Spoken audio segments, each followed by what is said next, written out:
This is the Bus Stop Diaries. Of course, for those of you who've been watching this every week, you know that we're on Spotify, we're on YouTube. In fact, we're everywhere. We're everywhere. And that's why I've been watching all of the conversations going on and what's been trending, especially on social media. And let's go back to Tuesday. But before we do that, I need to tell you that I've got colleagues joining us. Felicia, and we have Aben on the side. We'll tell you about what's going to happen shortly, but the Bus Stop Strengths is always on YouTube. We have Spotify. We have a whole number of platforms for those of you who want to catch us on TuneIn. You have the freedom of doing so. If you want to join us on Google Podcasts, you also have the opportunity. Amazon Podcast as well, and on all Apple platforms, you also have the opportunity to be on the Bus Stop Strengths. And that's why we are here to bring you this week's edition. My name is Blessed Soga, and of course, let's go right into our conversation for this week. Guys, how are you? I know you guys are bracing up for the fire, but I'm asking how your week has been, even. Not bad. Can't complain much. It is what it is. But you look like Nkrumah.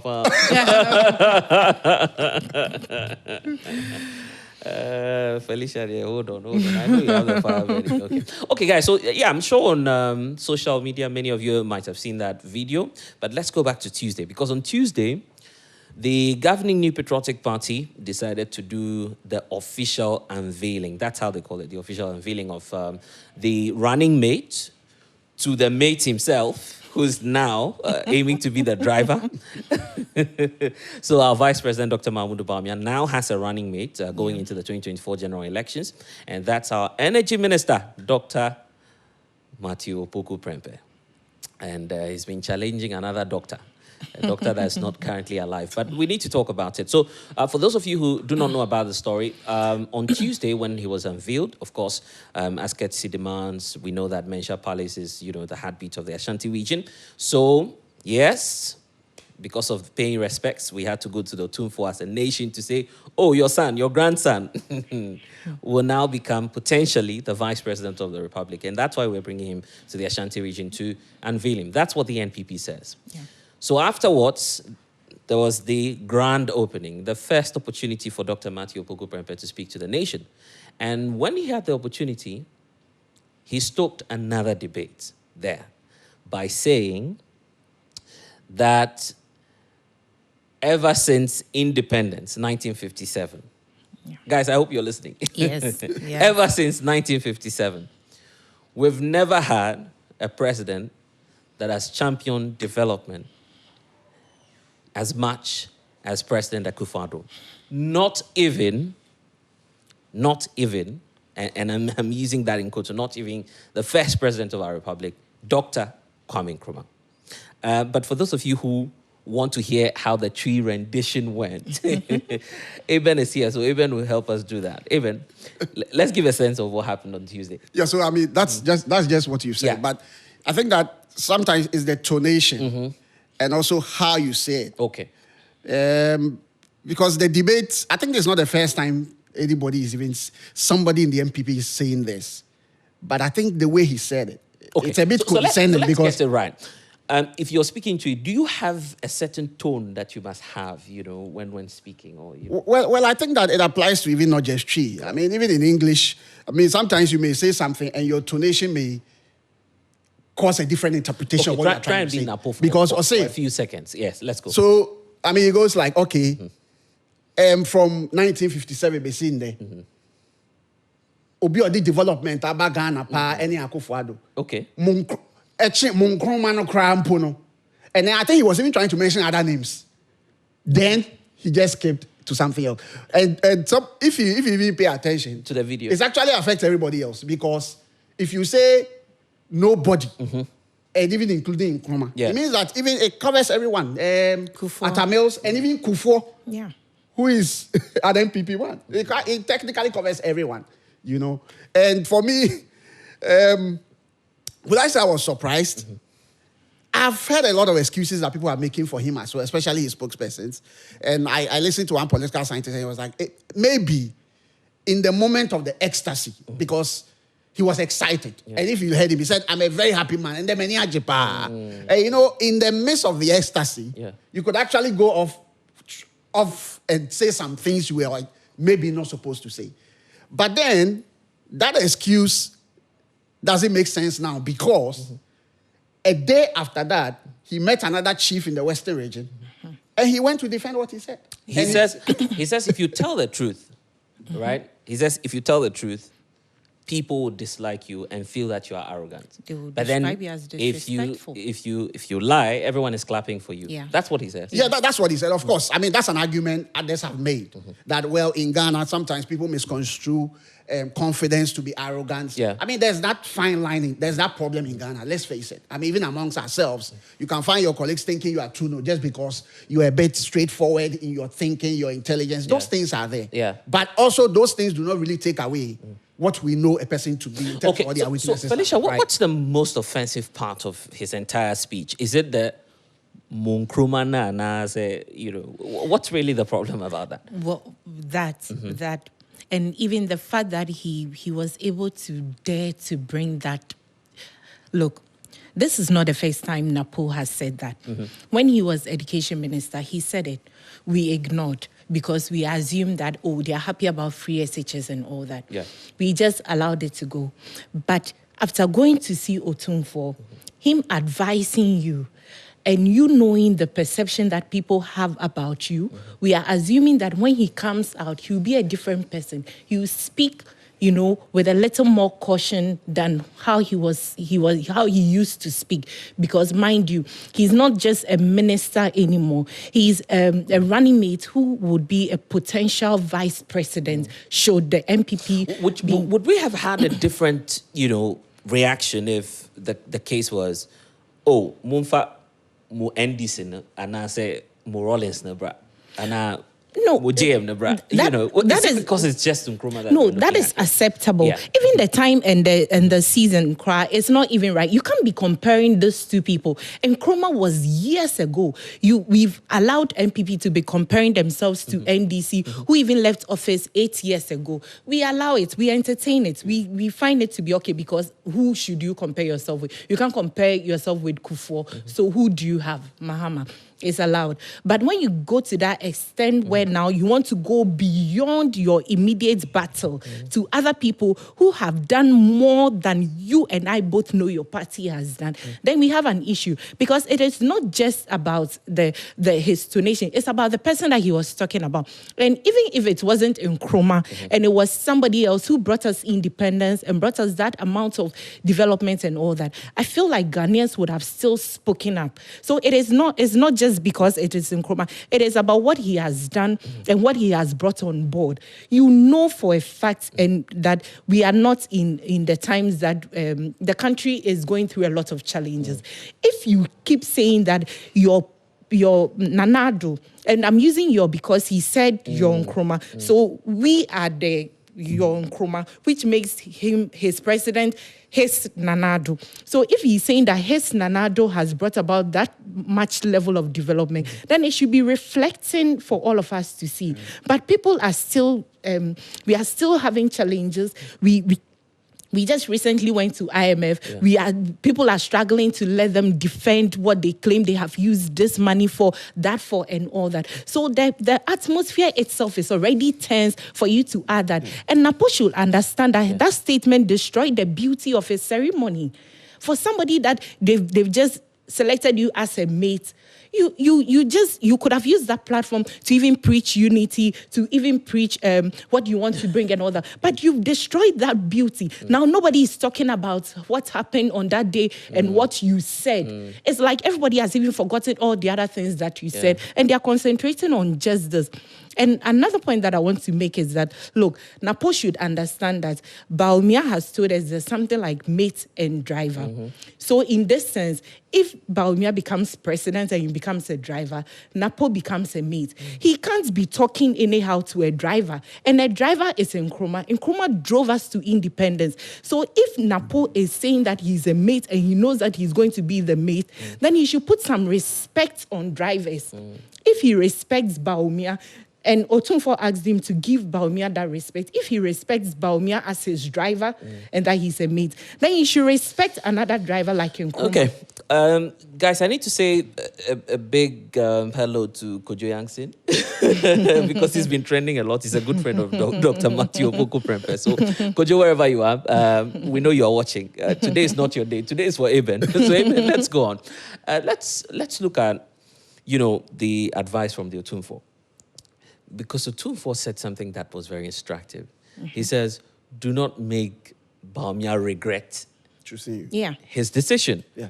Do you think that possibly might be happening to Bawumia now? I mean, just looking at the man again and saying, did I go in for the right mate? Well, I'm not a prophet, so I can't tell the future. But at least I can just look into the future, what it could probably look like.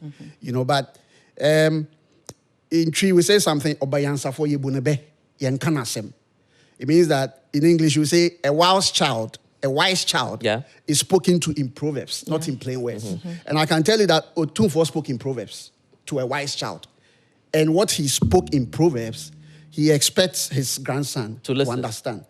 And somebody says something that, who advises a humble man publicly to be humble? You are humble already. Deep. Yeah. Why should I advise you? Because Otumfuo said the things he was saying, he has told him in private already. He had to repeat it in public. Because you see, don't forget that Nana's integrity is also on the line. So whatever he says, he need to let you know that metuno for them, but I'll repeat it. So the comments of the advice itself is actually deep. And if you are deep, you understand that indeed Nana, of course, was cautioning this. He knows what he has heard and he knows what he knows. But you see, the grandson, on to me, good animals will be dream. But also tunuful. But I think that anybody who is deep enough knows that what the man said could do something. But also, I think that one thing I want to say is that I understand touching Nkrumah, you've touched the pulse of the nation. It's understandable. It goes beyond CPP. In fact, even the CPP now, they're almost dead, technically. But then, if you touch Nkrumah, it affects all of us, whether we are CPP or not. It affects everybody. Because, I mean, this is a man that you can't really compare. A man called the man of the millennium, 100 years. The man who has probably more books written about him as a leader in Africa than anyone else. I mean, you can't even go there. But also, we need to understand that there's a history. That's what the people need to understand. There's a history between the tradition that MPP came from, which is the UP tradition. And what the role they played whilst Nkrumah was alive. And it is believed, those who are the Nkrumah people believe that these guys, this UP tradition that gave birth to MPP, are the ones that destroyed But why are we not even looking at... always understand that these things will come between MPP, CPP. It's been something but we're not, and when that comes up, I feel we're not paying attention to the detail, right? We didn't bring Nkrumah. It was the UP that brought Nkrumah. And that's an interesting angle we should be looking at. We didn't go and choose this genius in the US. It was the UP, this same UP, that told us that Nkrumah, was a great guy somewhere. Let's bring him first of all to the UP, and then he left the UP, right, Felicia? But of course, I mean that's even the history we may not even want to go through. But no, but it's fact. Yeah, but you see, even the point is, Felicia. One thing I want to say is that. No, but that's the fact. Of course, it's a fact. What I'm saying that even if you want to debate the thing about Nkrumah's... So it's not our Nkrumah. That's the point I'm trying to make. Right? But eventually... It's not our Nkrumah. So it is even your Nkrumah. Yeah, it's your Nkrumah. So it's your Nkrumah. Eventually they disowned him. But then again, you brought him. Nkrumah, this whole Nkrumah being separated from the MPP and they trying to, the UP, and they trying to make him stand alone, that he didn't do this alone. There were others and all that. Didn't used to be an issue till Akufo-Addo, sometimes he goes to a place, he says something, and then he drops hints and all that there that it's not just about Nkrumah, it's just about, Right. So I understand that people who are more aligned with Akufo-Addo who want to go in that lane with him. We get it. Yeah. You are happy. There's UP and then there's the different groups of people that came together to do that. We get it. But we should also understand that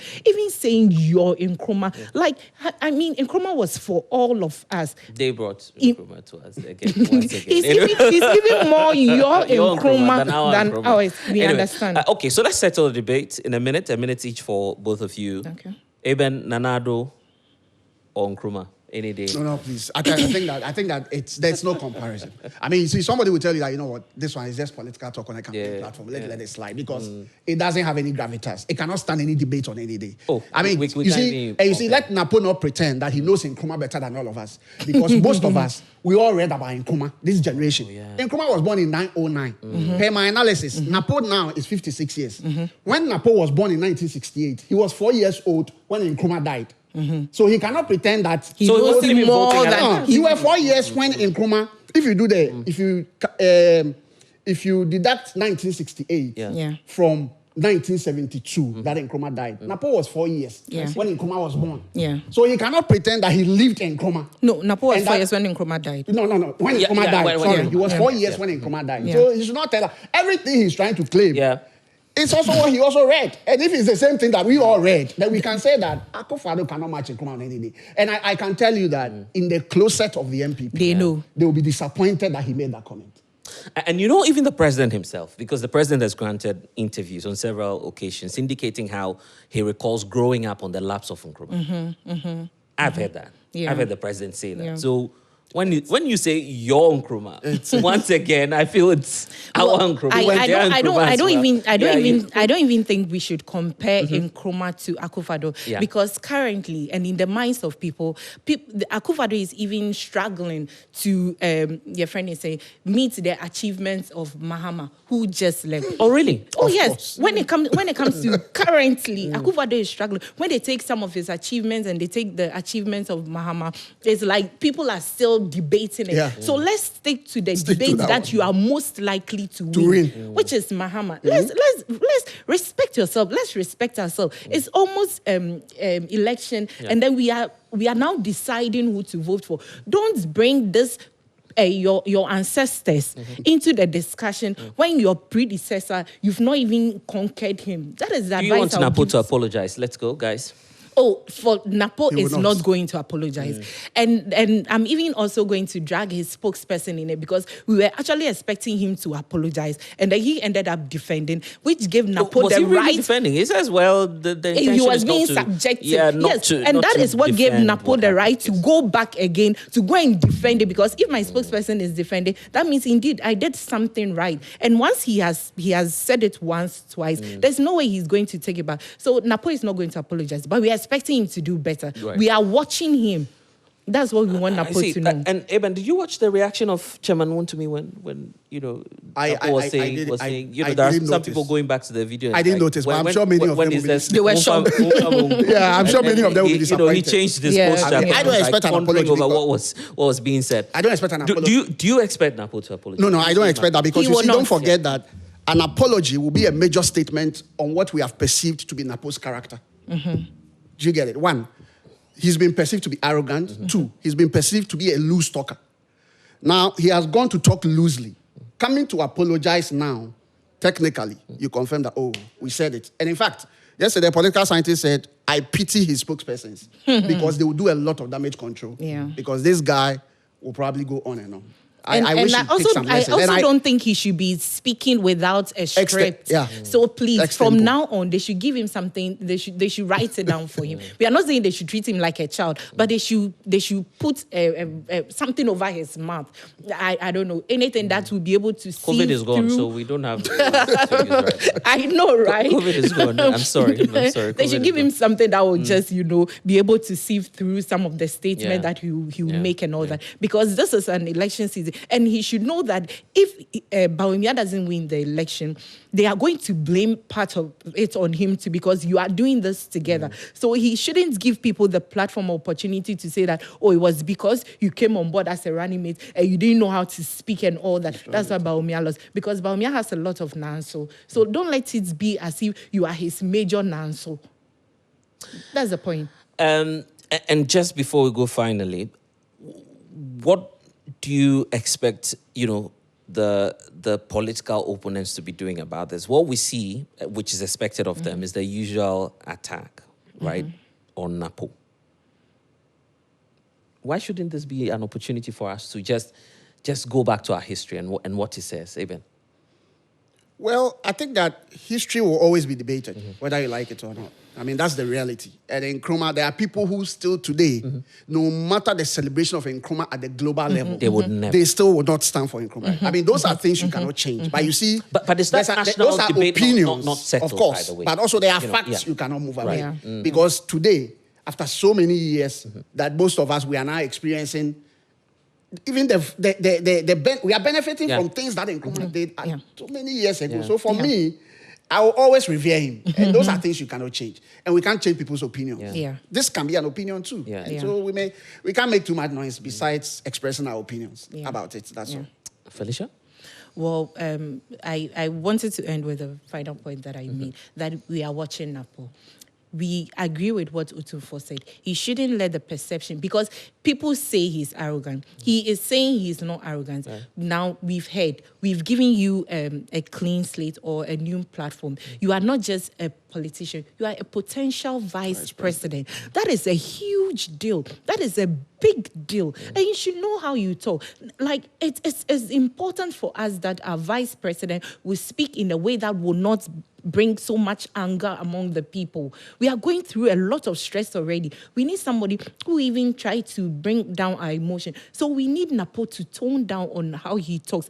His spokesperson, those who put his script and everything together, they have a lot of work to do because we know that he is this, but he's saying he is not this, and we are ready to accept that he is not and give him the opportunity. This last few months to the election is a good platform for him to even come back and introduce himself to the public that, what you've thought about me was wrong. But always defending some of the things that you do is wrong. I mean, a simple "I'm sorry" could have ended this.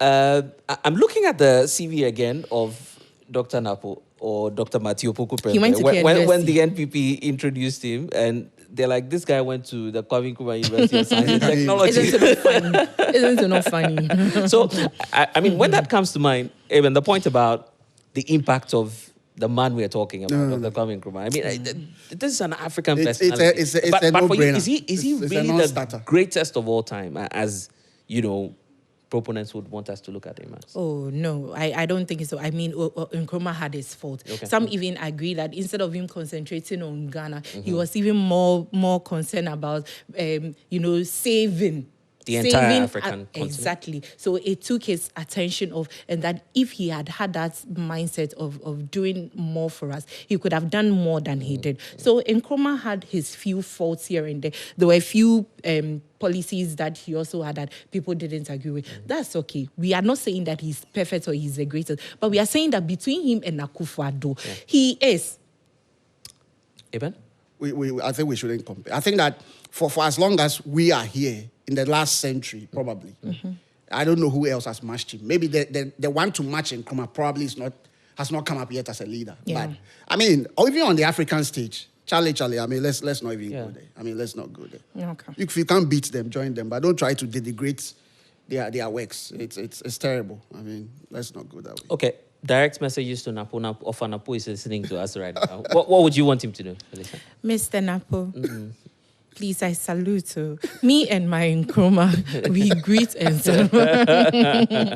but congratulations. Congratulations on your selection. We know how hard you've worked and all that. And I can just imagine the effort that you put into making sure that this whole doomsday and everything was solved so that you could be selected. I mean, this is a huge deal. So congratulations. We are happy for you. You are happy and we are happy for you. We can't wait to see what you bring on board, because then again, you did something in the education ministry. You've done a few things in the energy, which, I mean, I don't want to go there because I just want to congratulate you. So congratulations, and we look forward to more engagement, either with the media or with the people as you go on your campaign tours around the country.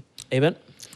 Well, I really don't have anything to say. I mean, no advice for him? No, except the congratulations. You see, I won't waste my time advising because, I mean, I'm not wiser than Otunfo. I mean, he gave the greatest of advice. And even that. So you're saying he didn't? We know, we've seen how it has turned out. So I'm not the one to. And I also tell people that when habits eventually form into character. Yeah. And I don't know how many adults you have seen change their character when you have become an adult. So it is who he is. But like we said, nobody is perfect. I mean, that's one thing we all know. But the challenge for many people is when you try to let people feel that, yeah, it's a flaw, but that is how it's supposed to be. That is how, it is not a flaw. You see it as a flaw, it's not a flaw. You know, the lack of humility to accept that. Charlie, miss me, I mean, all of us sitting here, we can't expect 100% from any human being. So, Charlie, we can only wish them the best. But for me, at the end of the day, we're looking for who will make this country great. And I have not seen that. Ben is trying to tell us we're teaching an old dog how to, some new tricks. But so, guys, just take a look at this. Now the picture is clear, isn't it? And in fact, I'm taking a look at X and what's trending is now about some debate and something must happen and someone must compare some records. So we have a perfect set, 2 sets, right? John and Jane, Doctor and Doctor, or the driver and the mate. Yes. Then we have, the mate and the mate. Okay. Here we go. So, Eben, what do you think about the pairs that we have? John and Jane, Dr. Matthew Opoku Prempeh, and Dr. Mahmoud Bawumia. It's such a big question. Yeah. I mean, you have 2 older people, probably, if you like, much more experienced in life. John Mahama, Jane. Jane is more than 70 years, almost 70. Yeah, even older than that. Older than yes. The 2 of them, when you look at them, they have a certain advantage of a certain experience in terms of age, and also how they carry themselves, maturity-wise. You see the way they speak is a bit different.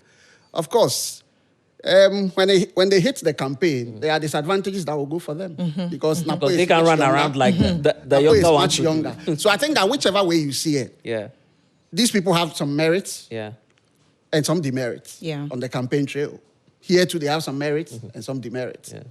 I really cannot say much about both of them, but I think that if you're able to push more on your strength so that you don't let much of your weaknesses show up, then it goes for you. If you allow your weaknesses to show up, to trouble for you. Because I think that John and Jane, both of them seem calm. Yeah, relaxed. On the other hand, Bawumia is a bit relaxed. Now you have one who has more energy. It's a good compliment, but it can also be negative, as we are seeing the signs. So it's just for you. Well, for me, I have been following the campaign. I mean, we have because we are in the media space, and I keep almost every week, we keep hearing fewer and fewer stories or statements from Jane. And that for me is worrying because we saw what Bawumia did for Nana Addo. And we are assuming... And we are actually seeing now... we are assuming what Napo would do not for just Bawumia. We've seen a bit of it. Well, he has started... The mate has started, acting and giving us what he has. Yes, and because Bawumia was the one who got the car for Nana Addo, we are hoping that... He's hoping that Bawumia will get the car for him to also drive. So we are seeing that they are set. When it comes to them, it's like they have a strategy and they have a plan all worked out and all that. So this is the time where Eben said that you feel like Jane should be speaking more as well. Yes. So Bawumia might be relaxing a bit so that Napo will come and take over. That is what we... So Napo is also doing more fast here. Exactly. No, he's going to fight for the car for his mate so that the mate becomes the driver and they promote him. But I think that Jane should sit up or she should step up or whatever they say. We want to see more of her, want to hear more of her. We are not asking her to be like Samira Bawumia who was all over shouting on campaign platforms and all that. No, that's not what we are seeing. But there was something that Nkrumah-Akufo-Addo did where she was going on platforms and she was making point. And it was in that, because she's matured and all that, there's that thing that people are expecting. We don't hear of her in the news. We hardly get stories from her. She doesn't attend events and all that. That is is she even campaigning?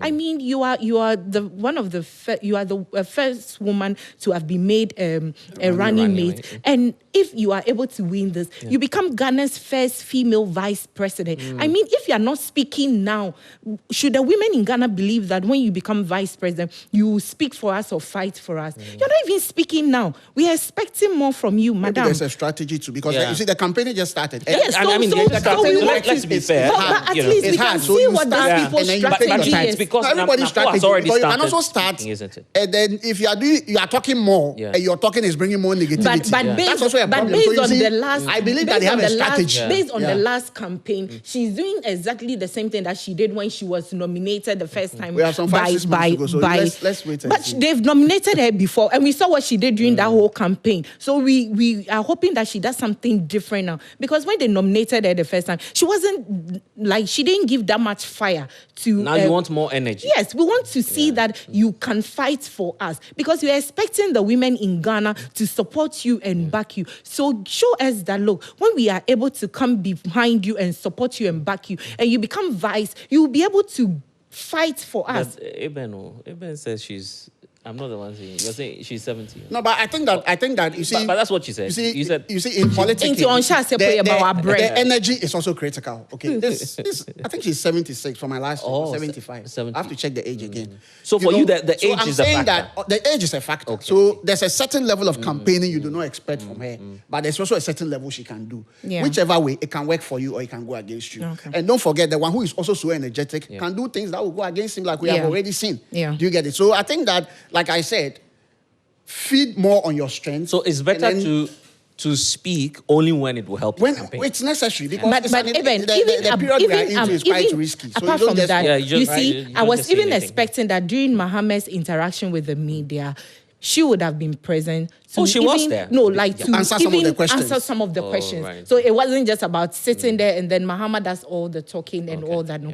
that's what I'm expecting. That also, now that Mahama is done, maybe it will be her turn to organize something like that, And also so that meet we will everyone be and able just, to hear her address them. ideas and all that. What I said, we are expecting something from her, and we are hoping that she will show us what she can do now or what she has to offer now, so that when she becomes vice, there are things that will hold her, accountable. You said you were going to do. I think she's avoiding that too. Maybe she doesn't want to make too many promises, so that when she becomes vice, we wouldn't even have anything to say. So she said she was You going don't overpromise. So You don't overpromise. Yes. That one She doesn't want to. okay. Overpromise. Anyway, guys, it's been amazing having you on this week's edition. Of course, the conversation will continue. So it's been the Bastop Diaries. For those of you who missed it, you can just go back to YouTube, my Joy Online, Spotify, TuneIn, Google Podcast as well, and you can just reach out to any of us. We'll send you a playback of this if you missed it. And the conversation is still on social media. My name is Blair Soga, and I'm grateful to Felicia and to Eben for joining us. You never know. Maybe one day they'll be the ones fighting for move fast. I don't know. But guys, we'll see you again. Enjoy.